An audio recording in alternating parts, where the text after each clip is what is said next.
Organiser un débat sur la question de la monnaie en rapport avec les banques, le financement du développement et la souveraineté.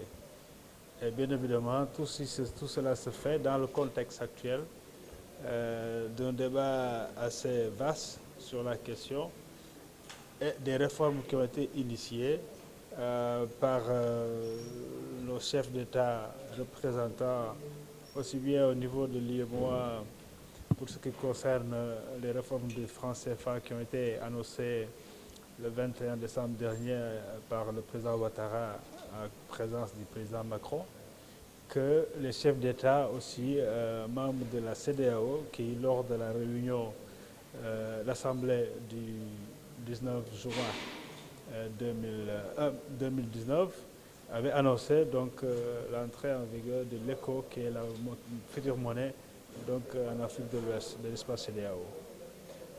Donc, également, c'est parce que nous sommes membres d'un collectif de plus de 50 intellectuels africains, aussi bien du continent que de la diaspora, qui avons publié une déclaration le 6 janvier de cette année sur justement ces réformes.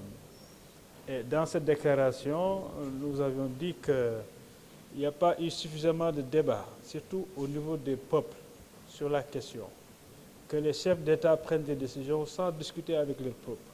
Ici au Sénégal, on n'a jamais entendu l'État du Sénégal initier une discussion, un débat sur les réformes qui sont en cours sur le franc CFA. Nous avions tous appris la nouvelle qui est provenue donc, du président Ouattara et Macron. Et donc nous avions dit qu'il faut que ce débat ait lieu. Parce que la question de la monnaie n'est pas seulement une question technique. La technique, c'est un dernier ressort. C'est quand on prend une décision de faire une chose que la technique intervient pour nous dire comment on doit le faire. Donc, la question de la monnaie, elle est d'abord politique. C'est une décision politique fondamentale de souveraineté qu'un État doit prendre pour mieux s'occuper de son économie. Mais également, elle a d'autres dimensions, même psychosociales.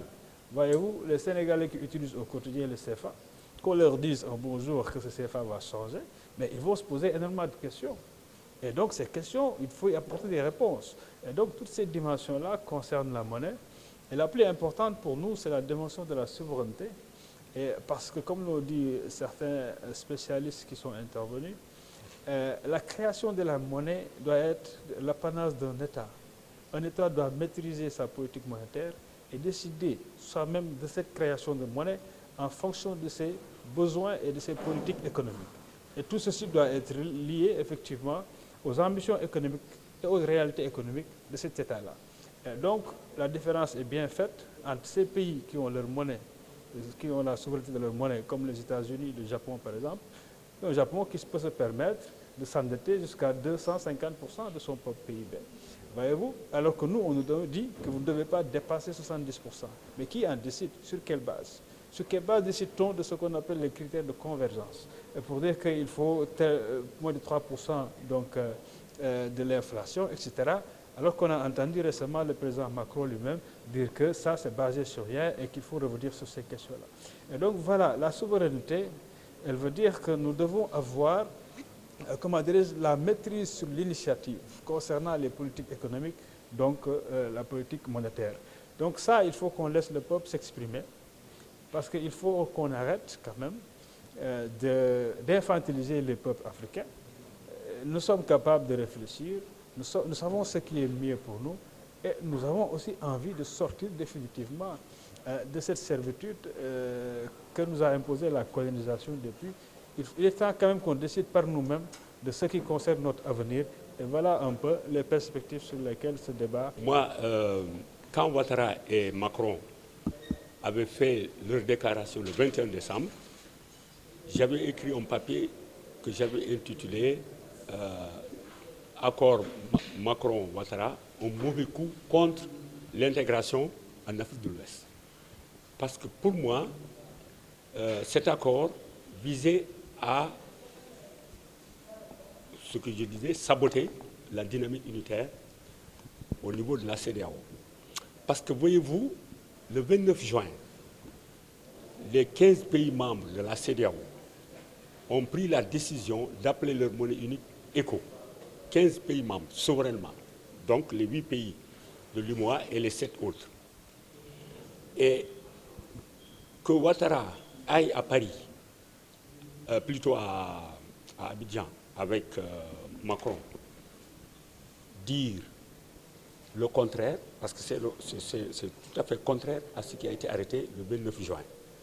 C'est pour moi une façon de saper cette dynamique qui a été prise le 29 juin et la déclaration de la ZMAO, de la zone monétaire de l'Union de l'Afrique de l'Ouest, exactement essaie de recadrer les choses en désavouant Ouattara, en disant que ce que Ouattara et Macron sont en train de faire, c'est contre la décision des 15 chefs d'État. Et c'est la réalité. Et je pense que donc nous sommes dans une situation aujourd'hui de confusion totale et personne ne sait où est-ce que nous allons. Parce que les 7 pays menés par le Nigeria vont avoir un sommet extraordinaire dans quelques semaines. On ne sait pas ce qu'ils vont dire. De notre côté, les 8 pays de l'UMOA, je ne suis même pas sûr que ces 8 pays de l'UMOA soient d'accord sur ce que Ouattara a fait. Parce que j'ai cité le président Issoufou du Niger, qui avait une position qui est similaire à celle de 7 pays de la zone de l'UMOA. Donc, on est dans une confusion totale. Et je sais, moi, intimement, que tout cela, c'est la France qui est derrière. Parce que la France ne voudra jamais lâcher nos pays. Elle va s'accrocher par tous les moyens à l'Afrique. Je vais vous faire une confidence. Un important dirigeant ivoirien, économiste de surcroît, avait, dans une conversation qu'on a eue ici à Dakar, dit que selon les Français, selon les milieux qui dirigent la France, l'Afrique, les pays, en tout cas les anciennes colonies françaises, ces anciennes colonies sont un don que l'armée française a fait à la France. Un don. Et ce don, donc, la France ne doit pas le lâcher. Donc, c'est très important. Il faut que nous, qu'on sache qu'eux, ils réfléchissent, ils feront tout pour nous mener en bateau, pour contrôler notre destin.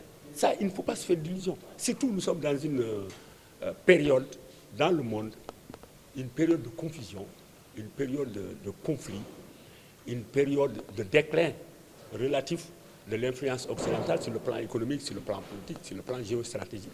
Et donc, la France et les pays occidentaux feront tout pour s'accrocher à l'Afrique, d'autant plus que les immenses ressources minières de l'Afrique, tout le monde essaie de mettre la main dessus. Donc, c'est ça la réalité d'aujourd'hui.